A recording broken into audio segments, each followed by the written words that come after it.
when it comes to cross-border trade, it is not a very straightforward process. So it requires a certain level of expertise to navigate through. So we understand when it comes to small businesses' realities, you don't always have the resources or time or effort to spend in this area.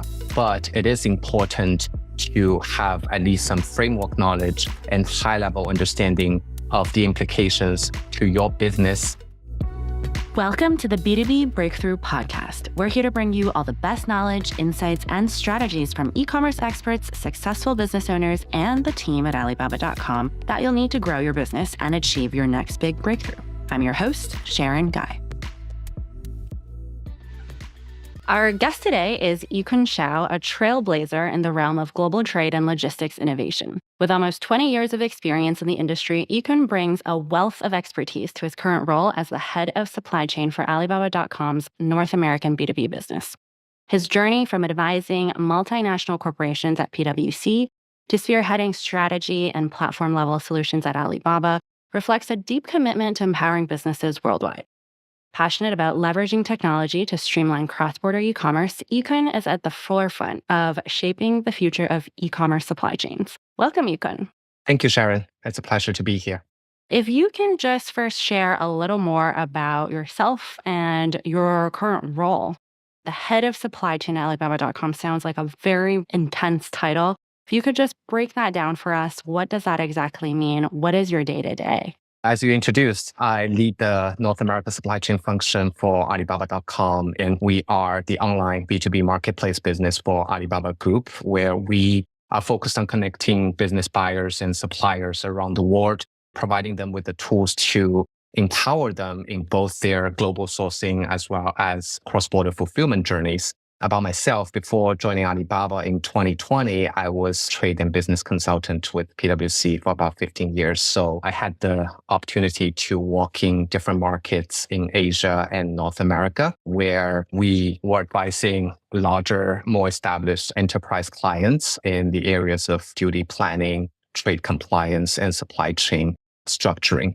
So I really enjoyed working there, having the exposure to more senior level executives and with companies that had a lot of resources to deploy and invest. But when the pandemic hit in 2020, I personally saw and read from the news a lot of smaller businesses were struggling, coping with the disruptions created by the pandemic and decline of sales.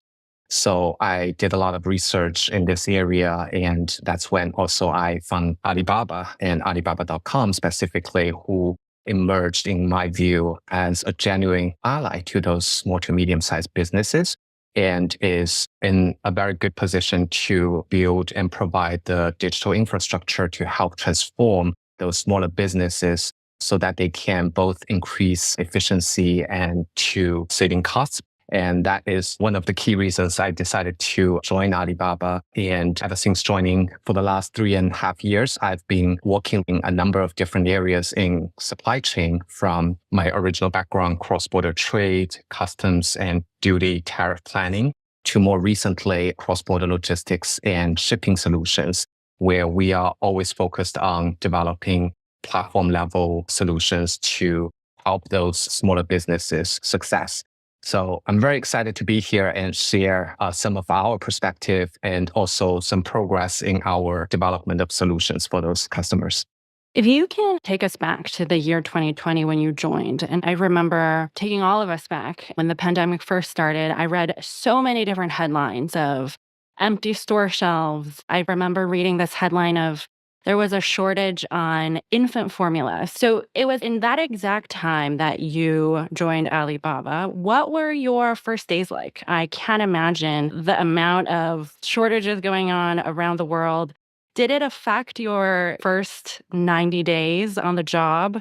Did you think that that was going to be what you were stepping into, or were you welcoming that chaos? Having worked in the supply chain area for quite some time already, we all know that disruption is the constant. I think all of the supply chain professionals are used to that. But having said that, you're right. The impact from the pandemic, especially in the early time, and around the time I joined Alibaba was more significant than any that I have personally witnessed. So it was a lot of chaos, but a lot of putting out the fire here and there. But that's also when I started to learn the beauty of platform or a marketplace business like Alibaba.com, where we can help our customers not only forge their primary business relationships with either a service provider or a product provider from overseas, but also we can help them establish and execute any contingency plans when it is needed. So when your supply chain or product supply have been disrupted by any given reason, because of our vast network of providers and suppliers on our platform, we can really more easily help you find a secondary provider that can tailor to your needs. So my first days at Alibaba, I had to cope with the quote unquote, the new reality at that time. But I think we were in a very good position to leverage the resources we have, as well as the technological capabilities that Alibaba has always been very focused on developing to not only find the service or products for our customers, but to deliver them to them in the most efficient and cost-effective manner. Were you working with specific businesses as soon as you landed in the role? And if so, can you give some examples of how you helped them solve that problem? When I first joined, as I mentioned, I was more focused on the cross-border trade area. And even before the pandemic started, there were already a lot of changes in the cross-border trade space. So when I joined, the companies or ecosystem partners I worked with were more focused on providing customs or import-export services for smaller businesses, such as the more traditional customs brokers, but also what we call smart custom solutions. If we can just break that down a bit for a new person that's stepping into the logistics or supply chain space, there's a lot of brokers that we know. There's also a lot of freight forwarders in this space. And then there's the supplier or factory side, and then there's the end customer. Are there other players in this supply chain, or is that the main three characters? Yes, I think you've covered most of it. Apparently, the other very important stakeholder or participant in this process include regulators. So the government, customs authorities that are supervising as well as enforcing cross-border rules and restrictions are certainly the party that cannot be neglected. And to provide a little bit of context, in my experience, even before the pandemic hit, we have seen the global trade environment changed quite a bit from the past few decades. On the regulatory side, we have seen growing complexity in countries' import-export rules, trade preference regimes, and post-import audit activities. All of those combine to make any cross-border trade compliance obligations more burdensome for companies. And also there was certainly, as everyone knows, an increased focus on national border security issues, posting a greater demand for internal control and risk management procedures.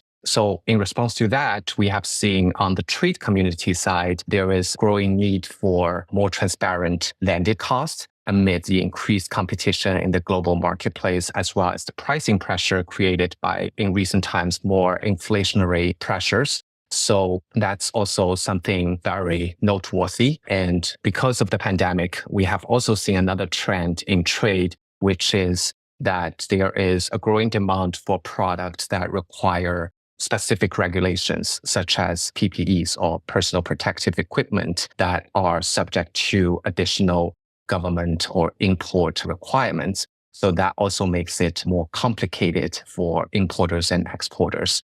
So all of that was the landscape in the cross-border trade space. So we at Alibaba are trying to help our customers have framework knowledge and high-level understanding of all of the complexities and implications from cross-border trade to their businesses. Again, we are not suggesting that they should become experts in this area. It's very hard to become an expert with all the changing rules and regulations all the time. Yes, but they need to know what are some areas that could create some threshold issues for their business.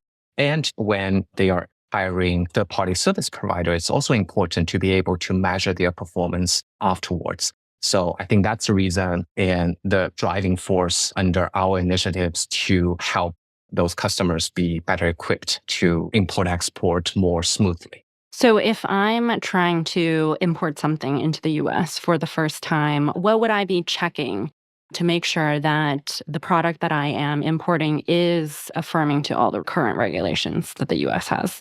In my experience, the US has the best system and most transparent system when it comes to cross-border laws and regulations. So almost all of the requirements and regulations, you can look them up from either a government website, or there are a lot of knowledge hubs online that you can take advantage of. A number of areas that you need to pay the most attention to include import-export admissibility, whether your product is prohibited or restricted for import or export. Especially in the US, there is very strict export control regimes. So companies certainly need to look into that area. But also, recent trend stipulates that the duty implications is also becoming very important, or sometimes very critical for companies to make a business decision. That again started from before the pandemic, back in 2018, when the United States decided to impose additional tariffs imports originated from certain countries or in specific product categories. Whereas in the past, overall, the US average duty rate may be under 4%. When you add on that additional tariff, it could easily go to another 25% of additional tariffs, which then makes it a very high cost element that eats into a company's financial bottom lines.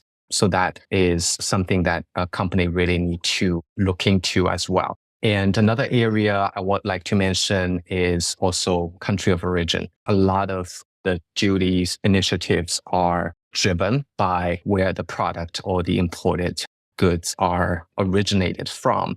So a lot of companies, even though one product may be exported from a certain country, it may not be considered to be originating from that country, where you look into the customs rules in determining the country of origin. And that, again, can have more significant impact these days because of the duty implications. So those are all areas that companies need to pay close attention to. In addition to looking for information online, it is recommended that you consult with a professional service provider, such as a customs broker or someone engaged by your freight forwarder or shipping provider, to validate what they are declaring your products under.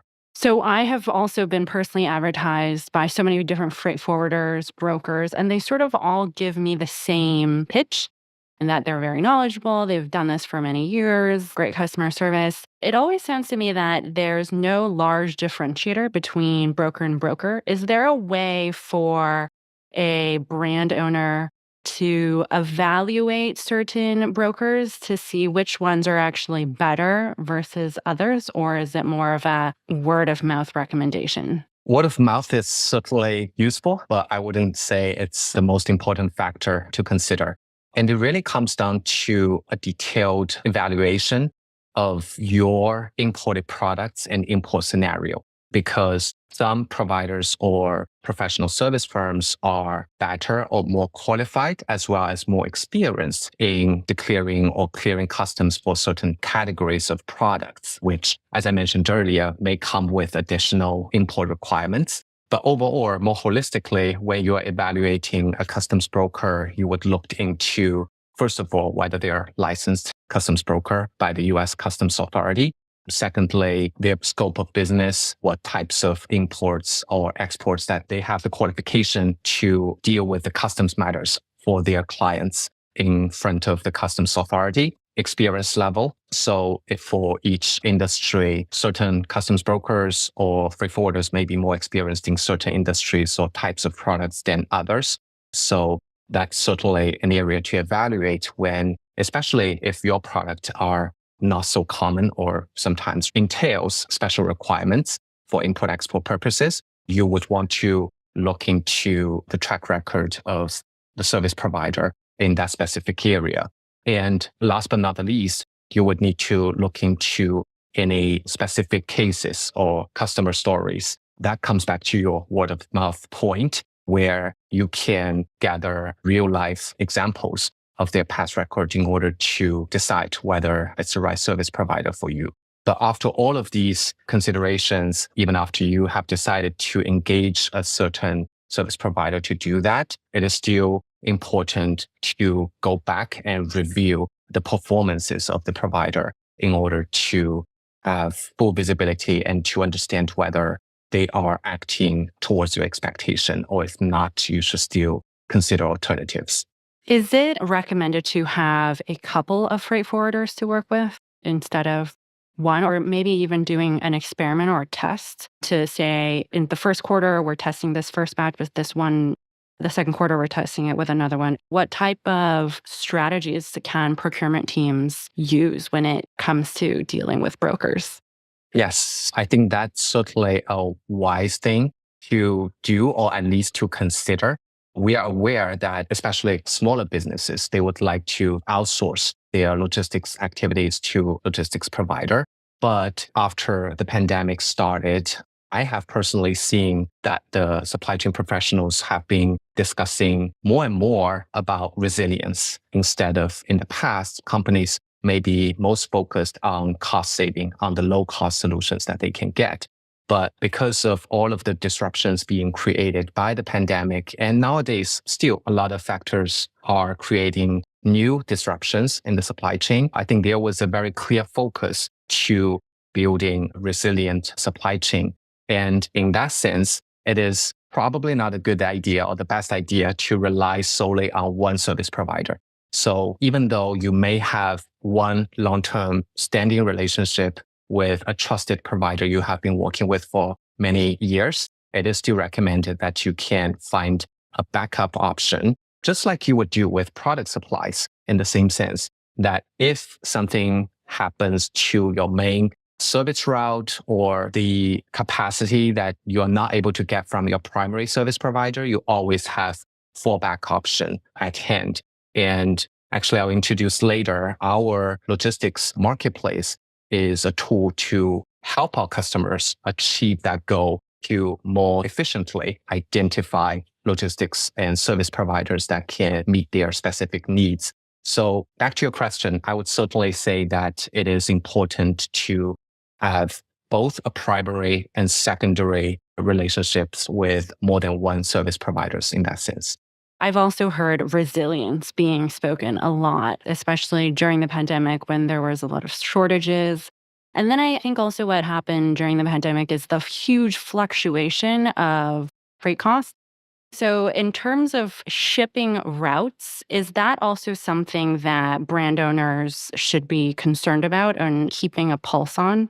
You're absolutely right. We have seen a lot of volatility in the freight space in terms of both air and ocean shipping in the past few years.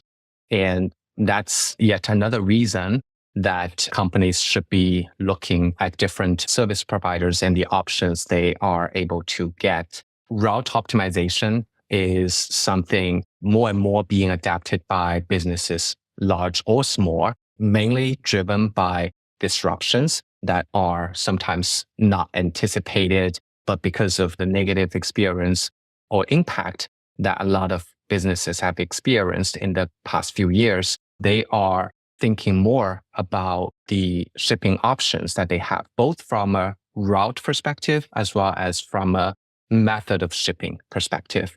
So sometimes, like you mentioned, when the ocean container price was very high during the pandemic, we have also seen a lot of shippers switch to air transportation with still a relatively higher price, but that can afford them greater flexibility and timeliness in their delivery time frame. Back to the resilience point of argument, it is important to stay agile. I think that probably is a word you also hear a lot in the modern supply chain space, that companies should stay flexible in their shipping options and route selections so that they can withstand any potential disruptions and try to get the most desired service at their desired pricing point.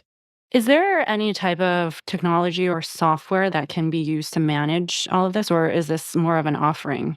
that's an extension from Alibaba.com? There are a lot of technological solutions out in the market, but I would like to, from an Alibaba.com perspective, to give a little context. A lot of our customers, even though they are business customers, tend to be small to medium-sized businesses. And a lot of those even are owner-operated businesses. So in our experience, they don't necessarily have a lot of resources to deploy in order to invest in technological advancements or solutions on their own, even though they are very keenly aware and following the development in this space. And that's the reason why we at Alibaba, in order to better serve these customers, we are developing or investing heavily in the technological solutions that can empower our customers. To give you one example on this point, we have rolled out our Alibaba.com logistics marketplace mid last year, which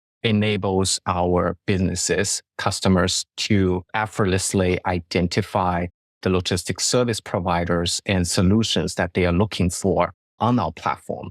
And in addition to finding the provider, they can also place an order for logistics services on our platform, as well as managing these logistics orders throughout their shipping journey on our platform. And also they can access 24/7 our live customer support provided by our platform team in order to have that peace of mind when they are shipping with Alibaba.com logistics. So I think that is just one example of us investing the technology to make life easier for our smaller business customers. Is that platform free to use for current members? Yes, it is an online marketplace tool. You can imagine it just as a marketplace for products. We are also a marketplace for freight services. So anyone on Alibaba.com can come and use that tool to look for specific service options. And I would also mention that currently we have close to 400 service providers or logistics service providers already onboarded on this marketplace. So our customers can be rest assured that by typing in their shipment requirements or dimensions, they can very easily find solutions provided by numerous pre-vetted suppliers on our platform. What do you think are some of the most common errors that businesses make when looking at supply chain logistics? A lot of our customers use Alibaba.com to expand to new markets or to look for sourcing options from overseas. And when it comes to global expansion, there are some strategic mistakes that they could make. And that may include not being able to anticipate or mitigate the risks that are associated with local market.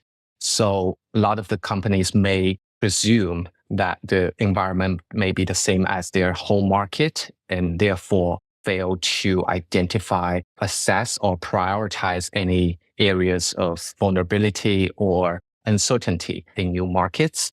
In that case, they may neglect the differences in the business environment, in the culture, and the norms in the new market that they're looking to expand to. Also, it's important to mention again that companies sometimes may ignore the legal and regulatory difficulties across different countries, including trade agreement measures, import-export requirements, product level regulations, and tax implications, things like that. So in order to facilitate cross-border transaction most efficiently, they really need to be aware of those issues in order to increase their competitiveness and profitability in those new markets. As a good segue for the cultural misunderstandings, because you mentioned culture, sometimes we can be a little what I would call ethnocentric. So thinking that your culture is also evident in other countries. You yourself, you've worked all around the world and in very different types of companies, both PwC, a quite westernized company, and also Alibaba, a more Chinese company. Has there been any cultural misunderstandings as you've navigated your career in these two different places? Like you mentioned, I had the privilege to work in different markets, including China, Japan, and the United States.